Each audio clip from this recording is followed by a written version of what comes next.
Political बाबा में आपका स्वागत है। मैं हूं मनोरंजन भारती। मुलायम सिंह नहीं रहे। 83 साल की उम्र में उनका मेदांता में हॉस्पिटल जो है वहां पे निधन हो गया। मुलायम सिंह को आप कैसे याद करेंगे? एक ऐसी शख्सियत के रूप में जिन्होंने राजनीति अपने दिल की आवाज़ सुन के की, या फिर जो उन्हें अच्छा लगा। वो कोई पैटर्न, बंधे हुए पैटर्न की राजनीति नहीं कर रहे थे। अब इसकी वजह बहुत खास है। अब शुरुआत से बात करूं तो लोहियावादी रहे, अपने आप को समाजवादी मानते रहे, समाजवादी नेता रहे, गरीबों, मजलूमों, अकलियत उनके लिए काम किया। चंद्रशेखर को अपना गुरु मानते रहे। लेकिन जब प्रधानमंत्री बनाने की बारी आई तो देवीलाल के साथ मिलकर के विश्वनाथ प्रताप सिंह, वीपी सिंह को प्रधानमंत्री बना दिया। उसके बाद जब उनका विश्वनाथ प्रताप सिंह से मोह भंग हुआ तो फिर चंद्रशेखर जी के पास चले गए। यही नहीं, 2002 में लेफ्ट के साथ रहे, हमेशा अपने आप को लेफ्ट के नज़दीक बताते रहे। लेकिन 2002 में जब राष्ट्रपति का चुनाव हुआ तो लेफ्ट यानी वामपंथी दलों के उम्मीदवार कैप्टन सहगल को समर्थन ना देकर के एनडीए के एपीजे अब्दुल कलाम को समर्थन दे दिया उन्होंने। 2008 की बात कर लेते हैं। परमाणु समझौते पे लेफ्ट जो है वो सरकार से अलग हो गया। लेफ्ट के जो स्पीकर थे, मतलब उस सरकार में जो स्पीकर थे गठबंधन के, सोमनाथ उनको लेफ्ट ने पार्टी से निकाल दिया। लेकिन मुलायम सिंह यहाँ फिर लेफ्ट के साथ नहीं गए। अमर सिंह के साथ मिलकर के उन्होंने, अमर सिंह के कहने पे, समझाने बुझाने पर मनमोहन सिंह सरकार को समर्थन दिया और मनमोहन सिंह की सरकार बच गई। यही नहीं, 2019 के आम चुनावों में भी उन्होंने सार्वजनिक रूप से कहा कि वो चाहते हैं कि एक बार फिर से नरेंद्र मोदी जो हैं वो प्रधानमंत्री बने। तो ऐसी शख्सियत थी उनकी राजनीति में।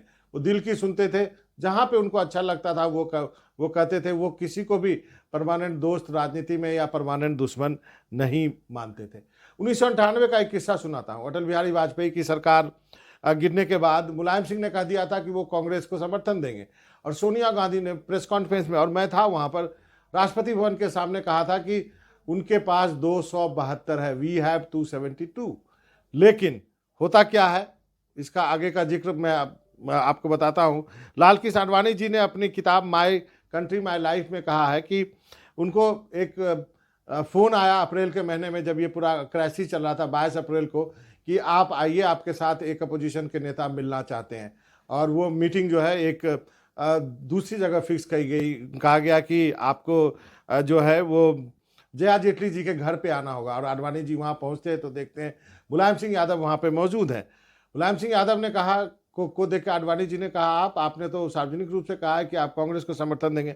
उन्होंने बोला, मैं किसी को समर्थन नहीं दे रहा हूँ, लेकिन आपको भी समर्थन नहीं दूंगा, और मैं चाहता हूँ कि आप सरकार बनाने का की आवश्यकता नहीं है, आप उसकी कोशिश ना कीजिए, चुनाव हो जाने दीजिए। और उसके बाद जो है चुनाव हो गए। तो काफ़ी किस्से हैं। एक किस्सा और आपको बताता हूँ। मुलायम सिंह यादव जो है वो रक्षा मंत्री बने देश के, और रक्षा मंत्री बनने के बाद जो उन्होंने एक ऐसा फैसला लिया जो अभी भी लागू है और अब उसका जिक्र करना जरूरी है। रक्षा मंत्री के रूप में उन्होंने ये सुनिश्चित किया, ये कानून बनवाया कि कोई भी जवान यदि शहीद होता है तो उसका पार्थिव शरीर उसके घर तक जाएगा, गांव जाएगा। उसके पहले ये परंपरा नहीं थी, ये नियम नहीं था। होता क्या था, उसके पहले ये नियम था कि कोई भी जवान यदि कहीं शहीद होता है तो उनकी अंत्येष्टि वहीं पर की जाती थी, और उनकी टोपी जो है वो उनके घर भेजी जाती थी। लेकिन मुलायम सिंह यादव ने इसमें परिवर्तन किया, और अब जो है, अब आप जानते हैं कि जो कोई भी जवान शहीद होते हैं तो उनका पार्थिव शरीर उनके गांव जाता है, जहां पूरे राजकीय सम्मान के साथ जो है उनकी अंत्येष्टि की जाती है। 3 बार यूपी के मुख्यमंत्री रहे। सबसे पहले 1989 में रहे, और 89 में आपको बता दूं कि जब 89 से लेकर के 91 तक रहे, उस वक्त जो है काफ़ी कुछ उत्तर प्रदेश में चल रहा था। 30 अक्टूबर 1990 में उन्होंने गोली चलवा दी जब कार सेवक जमा हो रहे थे, और कई लोग मारे गए। उसके बाद जब मुलायम सिंह ने कहा कि देश की एकता के लिए उन्होंने किया है और ज़रूरत पड़ी तो वो दोबारा भी करेंगे।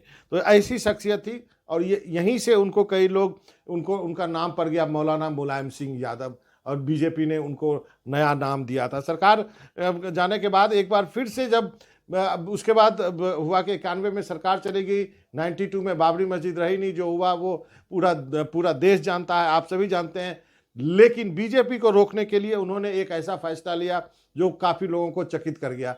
उनको लगा कि बीजेपी को इस वक्त रोकने के लिए उत्तर प्रदेश में हमें बहुजन समाज पार्टी से हाथ मिलाना चाहिए, और वो काशीराम के पास गए और बहुजन समाजवादी पार्टी और कांग्रेस मिलकर चुनाव लड़ी और बीजेपी केवल 177 पर सिमट गई और इस गठबंधन की सरकार बनी। हालांकि इस सरकार ने अंतर्विरोध के वजह से चली नहीं, क्योंकि दोनों ऐसे कद्दावर नेता थे कि दिल मिल नहीं पाए। और उसके बाद से जो आपको मालूम है कि प्रसिद्ध जो है वो गेस्ट हाउस कांड होता है, जहां पर मायावती के ऊपर समाजवादी पार्टी के कार्यकर्ताओं ने हमला कर दिया था, और उसके बाद मायावती और मुलायम सिंह के रिश्ते इतने खराब हुए कि कभी ठीक हो नहीं पाए। हालांकि अखिलेश ने इसको ठीक करने की बहुत कोशिश की, लेकिन मुलायम सिंह यादव का काशीराम और मायावती पे ना भरोसा रहा, ना उन दोनों का मुलायम सिंह यादव पे भरोसा रहा। तो ये कुछ जो है वो चलता रहा। आपको ये भी बता देता हूं कि सबसे पहली बार मुख्यमंत्री कैसे बने मुलायम सिंह यादव। 1989 में मुख्यमंत्री बने थे, और आपको बता दूं कि चौधरी चरण सिंह जो है बीमार हो गए थे।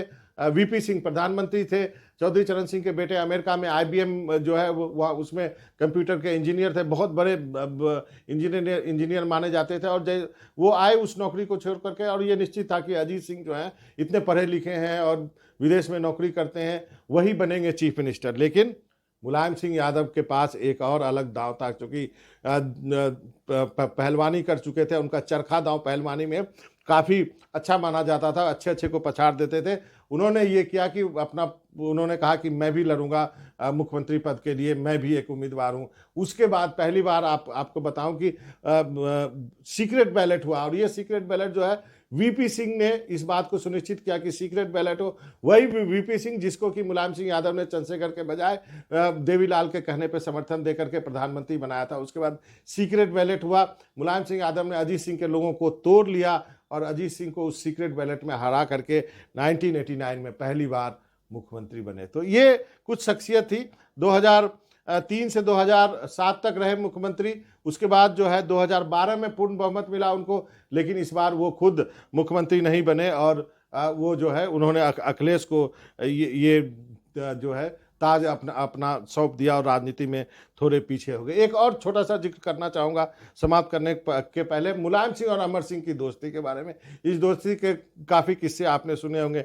2003 को मुलायम सिंह यादव ने जब तीसरी बार मुख्यमंत्री पद का शपथ लिया था, तब तक अमर सिंह से उनकी गहरी दोस्ती हो गई थी, और उसके बाद उन्होंने वो राज्यसभा में भी लेके आए। उनकी इस मुलायम सिंह और अमर सिंह की इस नज़दीकी की वजह से बेनी प्रसाद वर्मा जैसे कई जो है समाजवादी पार्टी के नेता वो खुश नहीं थे, वो अलग थलग हो गए। लेकिन आपको बता दूं कि ये अंतिम समय तक मुलायम सिंह यादव ने कम से कम अमर सिंह के साथ दोस्ती निभाई। हालांकि बाद में अमर सिंह के रिश्ते अखिलेश यादव से उतने अच्छे नहीं रहे।